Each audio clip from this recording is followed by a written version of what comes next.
The Blue Mountains are one of Australia's top natural wonders. But deep within this landscape, there's a hidden chemical in the water.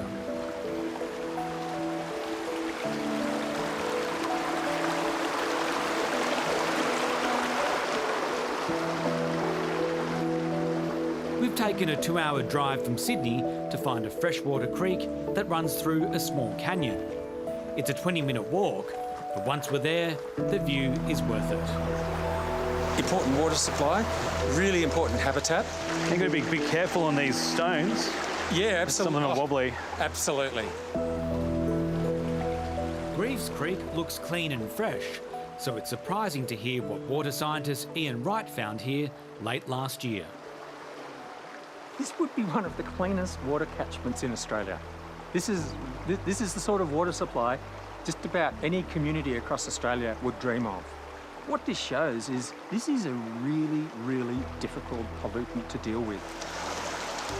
Ian Wright tested the water and found high levels of PFAS, otherwise known as forever chemicals. Just looking at this water now, would you think that PFAS was in here, if you were just looking at it? No, no way. That's why the PFAS here was such an unexpected surprise. So the PFAS should not be in this No, creek? it's unnatural and it's an enormous worry. PFAS are a group of more than 4,000 man-made chemicals which are now almost everywhere. Used since the 1950s, they repel heat and grease in our cookware and food packaging, are useful in clothing to keep us dry, and effective in suppressing fires in firefighting foam. They are tough, really tough. Most things on this planet will break down. These chemicals don't, or they take an incredibly long time, but we don't actually know exactly what they're doing to us and animals in the planet, but we've got enough information now to know it's not good. The overall understanding of how PFAS affects human health is regarded as limited. But in 2023, the World Health Organization declared one type of PFAS, PFOA, as cancer-causing, and another, PFOS, as possibly cancer-causing.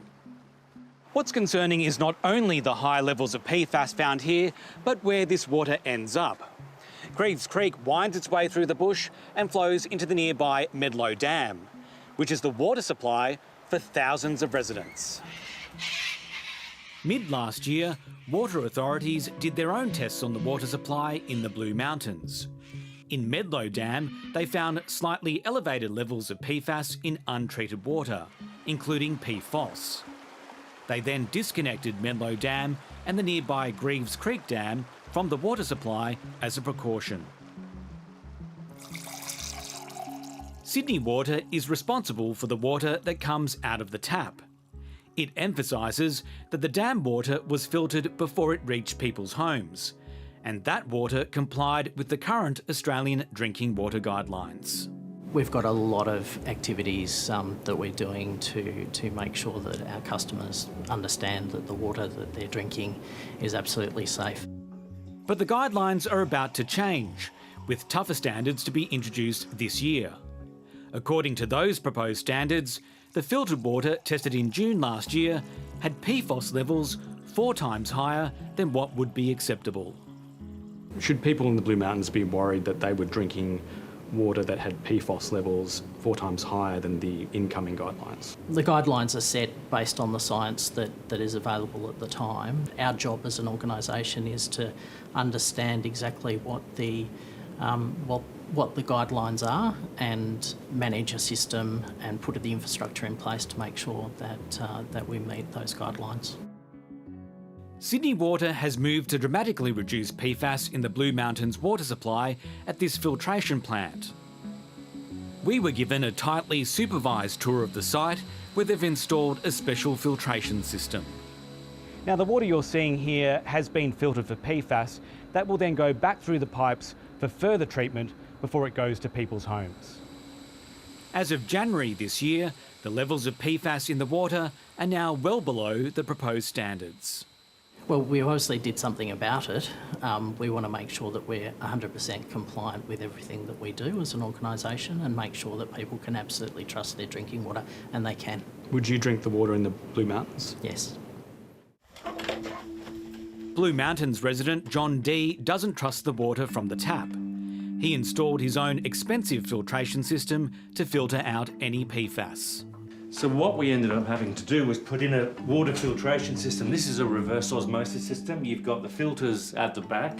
We had zero awareness that there were issues with our water. Most people living in the Blue Mountains assumed we live in this pristine wilderness, therefore we must have the best quality water as well. John D is the co-founder of Planet Ark and now leads a community group against PFAS.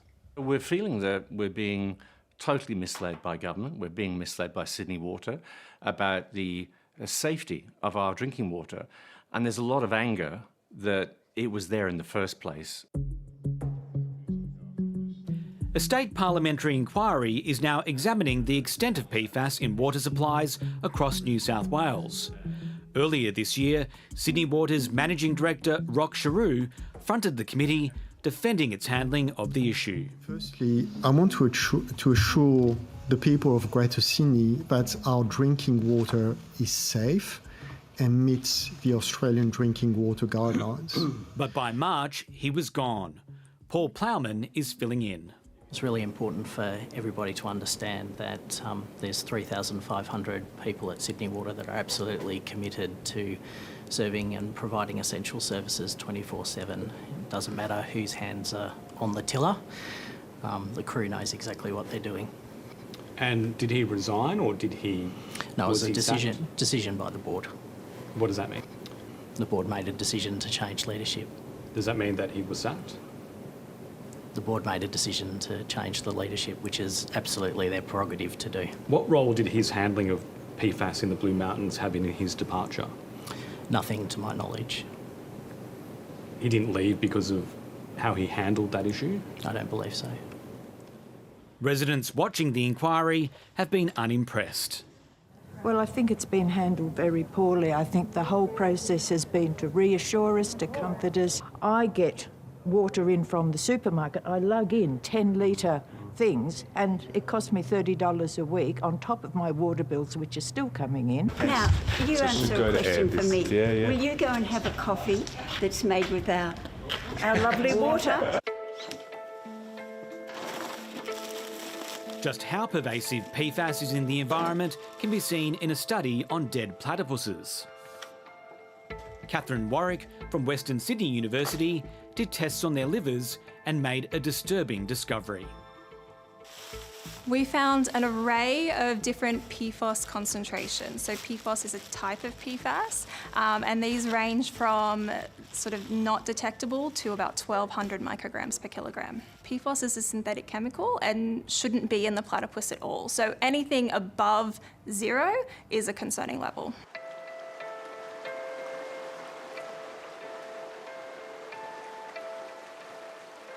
The platypuses came from around New South Wales. 8 were from the wild, but one of them, named Annie, had lived at Taronga Zoo for 26 years. What Catherine found out about Annie was unexpected. The platypus that came from Taronga Zoo, that was our only captive platypus, and it didn't have any detectable results of PFAS in it.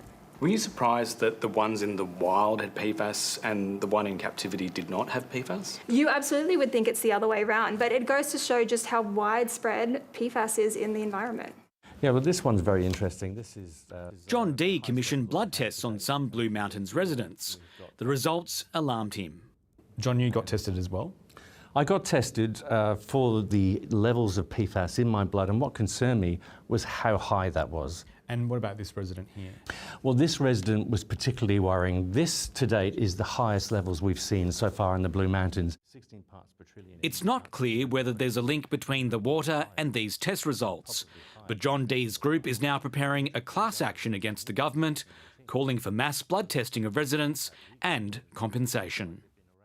When other people in the Blue Mountains who can't afford the $500 per test that this costs, they're looking at these results and thinking, do I have this as well? And that's why we're calling for free blood tests. New South Wales Health declined to be interviewed, but told us in a statement that there's insufficient scientific evidence for a medical practitioner to be able to tell a person whether their PFAS blood level will make them sick now or later in life. or if any current health problems are related to the PFAS levels found in their blood. There are many unknowns in the PFAS story, like how long PFAS have been in the Blue Mountains water. Sydney Water only began testing for PFAS there in June last year, meaning there's no data before that time. We don't know how much was in the drinking water or for how long.